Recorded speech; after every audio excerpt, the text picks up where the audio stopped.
Мен негізі бұл видеоларды балаларымнан кішкентай кезінен естелік болсын деп түсіріп жатырмын. Күнделік бұрындар күнделік жазатын едік қой. Бүгін мынандай істедім, бүгін мынандай жұмыс жасадым, мына жаққа бардым деген сияқты. Сол сияқты бір күнделік есебінде ютубта бір естелік болып қалсын, балаларым өскен кезде қарап отыратын деген мақсатта түсіріп жатырмын. Әрі влог есебінде, әрі осындай естелік есебінде түсіріп жатырмын. Күнделікті балаларыммен не істегенімді түсіріп отыратын боламын қолымнан келгенше. Сіздер де маған қолдау көрсетіп, лайк басып, комментарий жазып, кішкене ғана қолдау көрсетсеңіздер, өте қуанар едім. Қазір мен судың ішіне осындай уксус қосайын деп жатырмын. Бұл виноградный уксус, яблочный да болады, виноградный да болады.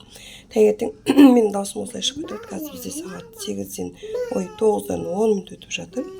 Мынандай қасықпен, татты қасығымен, шай қасығымен бір қасық уксус қосам судың ішіне, мен осыны араластырып ішемін. Сосын міндетті түрде менде кофе таңертең. Стаканға қараңыздаршы, кружкама өте әдемі. Мына кісі де маған көмектесіп тұр. Денису, привет. Привет. Осындай өзінің жаңа несі бар, кішкентай стульчигі бар.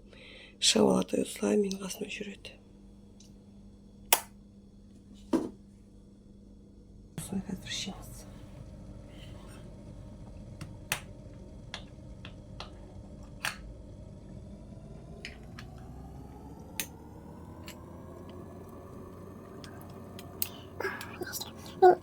Мен алдым чия ішіп жүргем, кәдімгі жол суға чия лимон қосып ішіп жүргем. Енді қазір оны пока тоқтаттым. Былай кашаларға да чия қосып жүрмін, но таңертең осындай бүгін уже үшінші күн суға уксус қосып ішіп жүрмін. Бұның бәрі не үшін? Артық үшін. Мен менде қазір 7 килограмм, почти 8 килограмм, лишний килограмм бар менде. Артық салмақ бар. Содан арылу үшін осындай әрекеттер істеп жүрмін.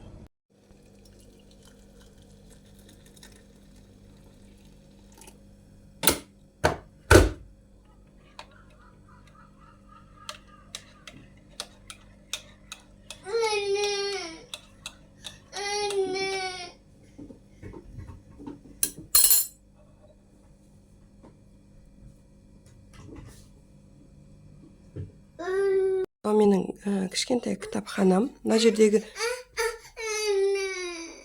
кітаптардың барлығы түрікше, өйткені барлығы жолдасымның кітаптары. Қазақша кітаптарым да бар, орысша, ол өзімнің бөлмемдегі шкафтың ішінде. Осы жерден мен түрікшемді әрі қарай дамыту үшін осы түрікше кітаптарды оқып жатырмын. Түрікше кітап болғанмен бұлардың барлығы орыс тілді,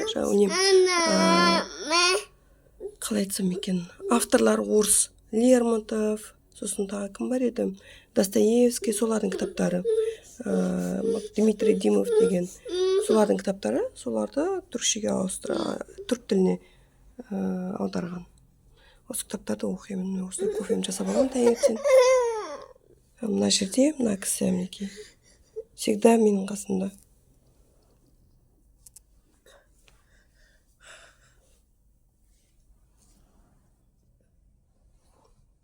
Үш-төрт күн бұрын құлап, мына жерінеке жарақаттады. Маған қарашы, Денис, қарашы. Ішіп кітабымды оқыған кезде, мына жерде менің қызымды сурет салады. Да, балам? Ой. Осындай суреттер салады.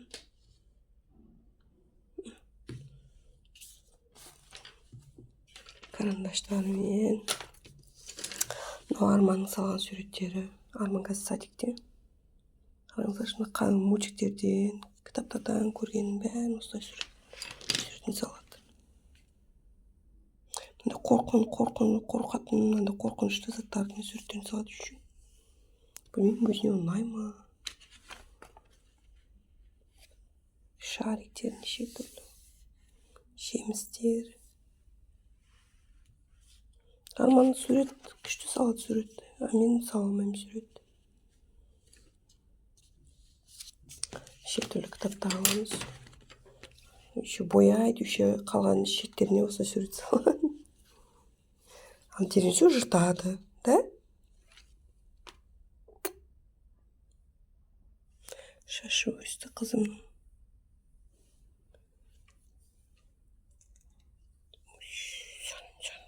Жан. Bye de. Bye de Deniz. Bye.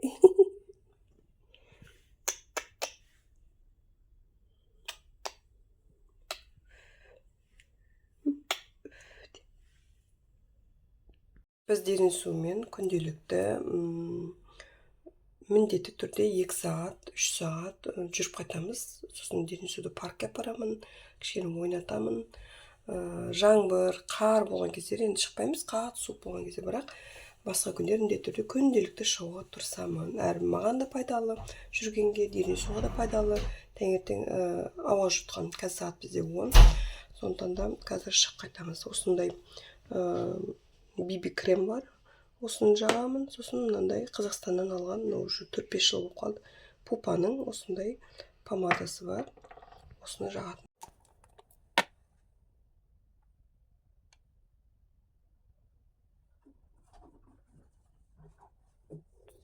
Негізі менде тоналка жағу үшін не бар? Щетка. Бірақ қолмен жаққан жақсы көремін.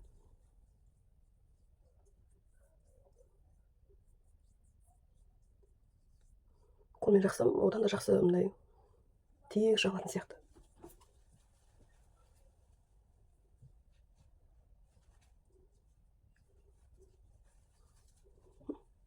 Осындай. Енді пупаның осы помадасын жағамын.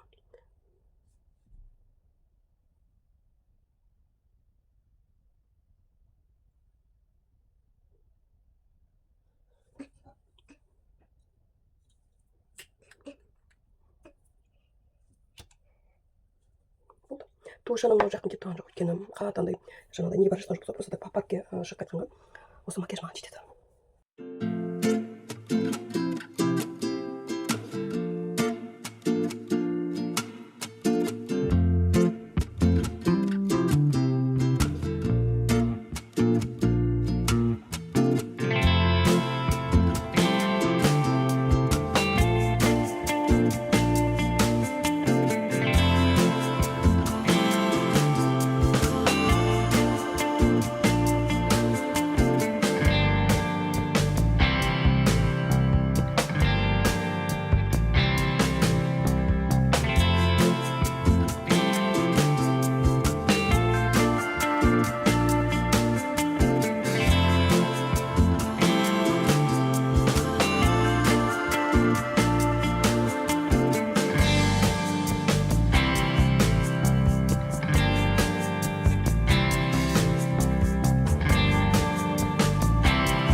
Nereye?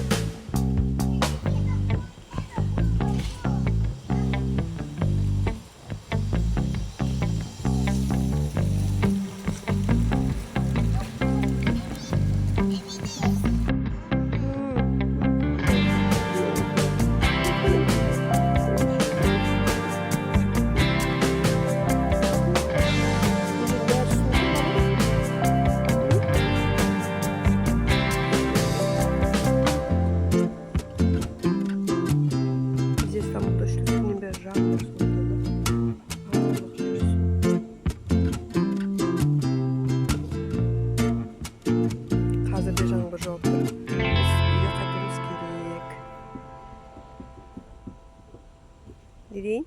Қайтамыз ба үйге? Мына жерде кеште балдар баскетбол, футбол ойнайды. Мына жақта сырғанайтын, мына жақта спортпен айналысады. Ал мына жерде міндетті түрде ата-аналар балдары ойнап жүрген кезде шай ішеді, кофе ішеді, тамақ бар, таңғы ас, түскі ас, обед, кешкі ас, барлығы бар осы жерде. Барлық Стамбулда, вообще Түркияда барлық осындай балалар ойын алаңының жанында міндетті түрде осындай шай ішетін кафелер бар. Ата-аналар осылай отырып шай ішеді, кофе ішеді балдарын ойнатуға келген кезде. Осындай. Бүгін Стамбул бұлтты, жаңбыр жауып тұр. Қазір де себелеп тұр, даже жаңбыр. Кіресің ба? Доп алып келмедік қой балам бүгін. Добымызды алмадық қой жанымызға. Деринсу қыздар сияқты емес, ұлдар сияқты ойнайды ғой. Қолында машиналар арманмен. Дерин! Жүр кірейік, жүр. Біз 1,5 сағатта Талғарда жүріп қайттық. Енді қазір сағат бізде білмеймін қанша екен сағаттың. 12-ден 15 өтіп жатыр екен. Мен таңғы ас ішейін деп жатырмын. Негізі мен таңғы асым всегда 12 мен 1-дің арасында болады. Өйткені сағат 9:30-10-нан бастап мен Деринсуды далаға шығарам. Ертеде іше алмаймын таңғы асын, сондықтан да далаға шығарып келгеннен кейін таңғы асым ішемін. Осындай жұмыртқа қуырдым, 2 жұмыртқа, сары майда қуырдым жұмыртқаны. Мына жерде сыр бар, зейтін бар, оливки и помидор. Мына жерде сүтсіз қара шай бар. Лимонмен міндетті түрде. И нанымызды аламыз, қазір тамақтан аламыз. Нанға хамырледім, осындай жұмсақ, кішкене май қостым.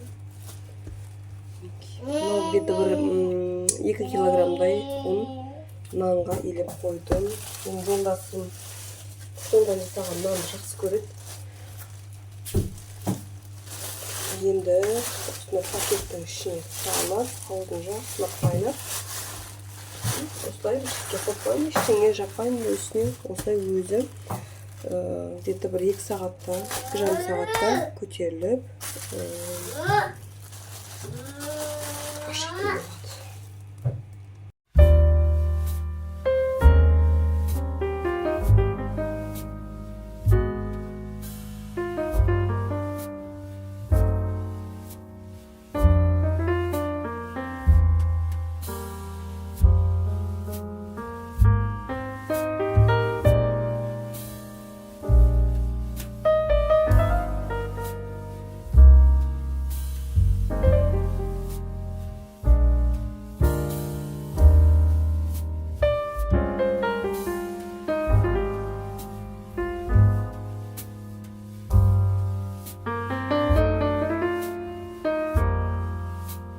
Менің қамырым осындай ашыды, күшті болып көтерілді. Енді бұны негізімен нанға илеген болатынмын. Енді 1-2 минутта менің ойыма булочка жасау келіп қалды. Негізі булочка, арнайы булочка үшін жасалмаған бұл қамыр. Енді көреміз қалай шығатынын. Мына жерде менде мак бар, мына жерде үзім бар. Кәдімгі құрғатылған жүзім бар. Ал мына жерде кәдімгі шекер, жұмыртқаның сарысы. Енді көреміз қалай болатынын. Мына жерде қазір кішкене жасап көрейін деп жатырмын енді. Нанның қамырынан.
почти жасап қойдым. Пока қалай болар екен деп жаңағыдай осындай 6 штук қана жасадым. Мына үшеуі желмен, ал мына үшеуі макпен.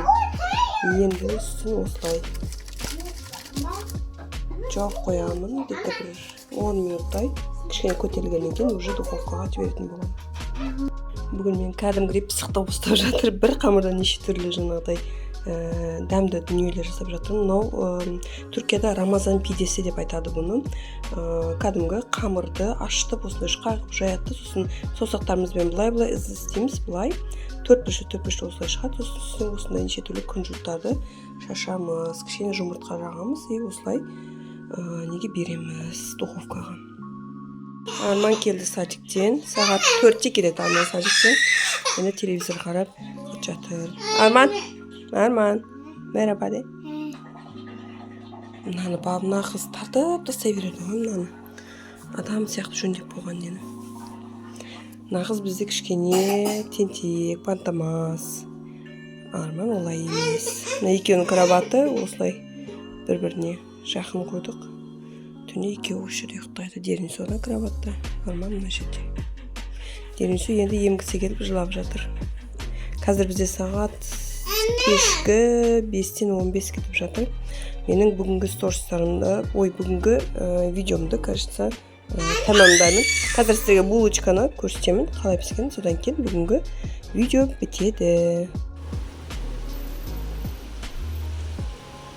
Нағыз көктеп келген сияқты.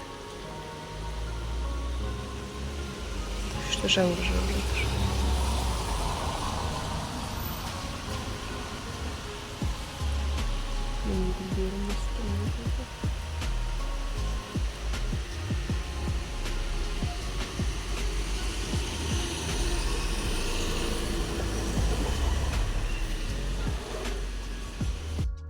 Міне біздің пидеміз осындай болып пісті.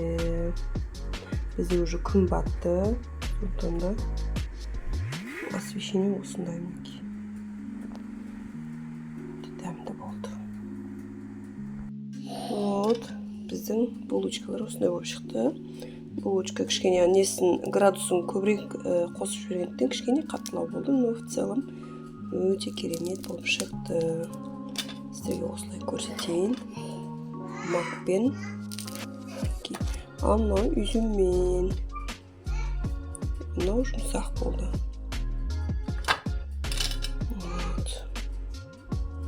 Так что қамырдың нанның қамырынан да негізі булочка жасауға болады екен. Күшті.